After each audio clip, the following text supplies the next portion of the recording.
যত দ্রুত সম্ভব পরীক্ষা নেওয়া, শিক্ষার্থীদের ইচ্ছা পূরণ করা, তাদের স্বপ্ন পূরণ করা। কারণ এই স্বপ্নের সঙ্গে শুধু তারা না, তাদের পরিবারও কিন্তু সম্পৃক্ত। কারণ আমাদের প্রত্যেকের জীবনের ফেজটা আসছে।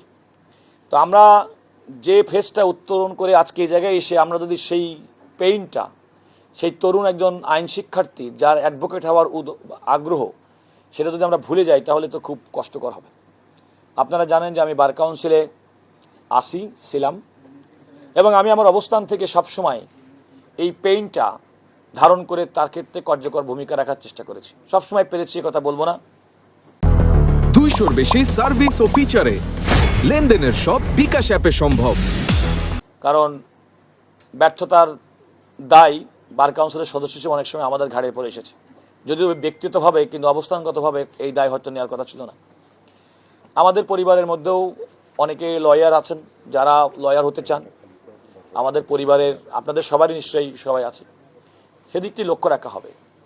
তো যেহেতু মূল কাজ হবে এই সুপ্রিম কোর্টের প্রধান আইন কর্মকর্তা হিসেবে আইনি সেবা দেওয়া রাষ্ট্রকে, সেক্ষেত্রে আমার কাজের ক্ষেত্রে আমি এতটুকু বলতে পারি যে আমি শতভাগ সততার সঙ্গে, কর্মনিষ্ঠার সঙ্গে আমি আমার দায়িত্ব পালন করব। আমি আর বেশি কিছু না বলে আমি আমাদের অতিরিক্ত অ্যাটর্নি জেনারেল জনাব আব্দুল জব্বার ভূঁইয়া, আমরা একসঙ্গে সারা জীবন দীর্ঘ সংগ্রামে আইনজীবীদের অধিকার আদায়ের জন্য রাজপথে আন্দোলন করেছি। আমাদের জনাব আরশাদুর রৌফ, তিনি আমাদের যে বর্তমান আইনমন্ত্রী, এটা আমাদের একটা বিরাট বড় ব্লেসিং যে তিনি আগে জনাব মোহাম্মদ আসাদুজ্জামান, যিনি সর্বশেষ অ্যাটর্নি জেনারেল ছিলেন, এবং তার আমাদের কার্যক্রমের ক্ষেত্রে তার একটা সরাসরি সহযোগিতা পাওয়া যাবে অ্যাজ অ্যাটর্নি জেনারেল এবং রাষ্ট্রের পক্ষ থেকে। জনাব আরশাদুর রৌফও অন্তর্বর্তীকালীন সময়ে ভারপ্রাপ্ত অ্যাটর্নি জেনারেল হিসেবে দায়িত্ব পালন করেছেন অত্যন্ত সুচারুভাবে।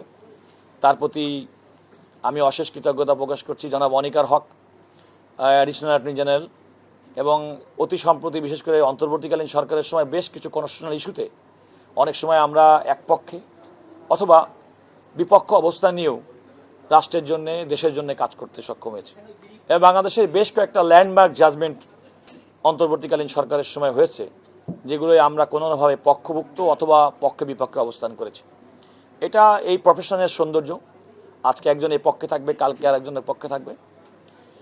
আর একটা কথা আমি আপনাদেরকে পাবলিকলি বলতে চাই, আইনজীবীদের মধ্যে আমাদের অ্যাটর্নি জেনারেল অফিস সম্পর্কে একটা নোট বাণিজ্যের অভিযোগ আছে, এবং এই কথা এখানে অত্যন্ত ট্রান্সপারেন্টলি কোনো কাজ হবে। এখানে আমরা কোনো অবৈধ কোনো কাজ করছি না, আমরা রাষ্ট্রকে ডিফেন্ড করছি। কারণ এই নোট বাণিজ্যের অভিযোগে আমাদের অনেক আইন কর্মকর্তার বিরুদ্ধে পিক অ্যান্ড চুজের অভিযোগ আছে, যেমন তেমনি কিছু অনৈতিক লেনদেনের অভিযোগ আছে। এবং আমরা কিছু ব্যক্তিকে এইরকম সন্দেহের তালিকায় রেখেছি যারা এগুলোর মধ্যে ইনভলভ।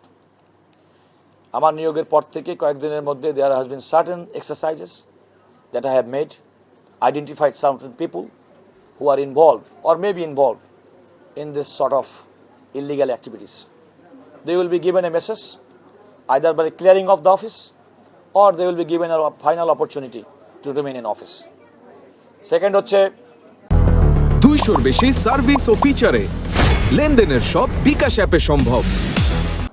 আমি যেহেতু আপনাদের সবাইকে চিনি, বিশেষ করে ল অফিসারদেরকে, সুতরাং absolutely I know everyone's competence.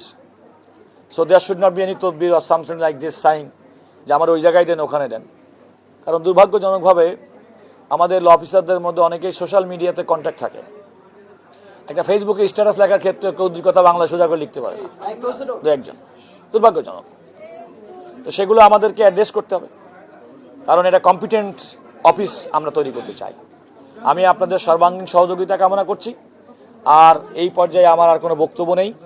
যারা ল অফিসে এতদিন মতো কাজ করছেন তাদেরকে ধন্যবাদ জানাই। আপনারা সহযোগিতা করেন, আপনাদের আরও ফার্দার সহযোগিতা আমি কামনা করি। মনে রাখতে হবে, অফিসটা পরিচালনা করার ক্ষেত্রে I need your cooperation. At the same time এই আপনাদের ভালো কাজে সহযোগিতা করার জন্যে, আপনাদের কম্পিটেন্সকে ডেভেলপ করার জন্যে আমার পক্ষ থেকে যে সহযোগিতা প্রয়োজন সেটা আমি করবো ইনশাআল্লাহ। সবাইকে ধন্যবাদ।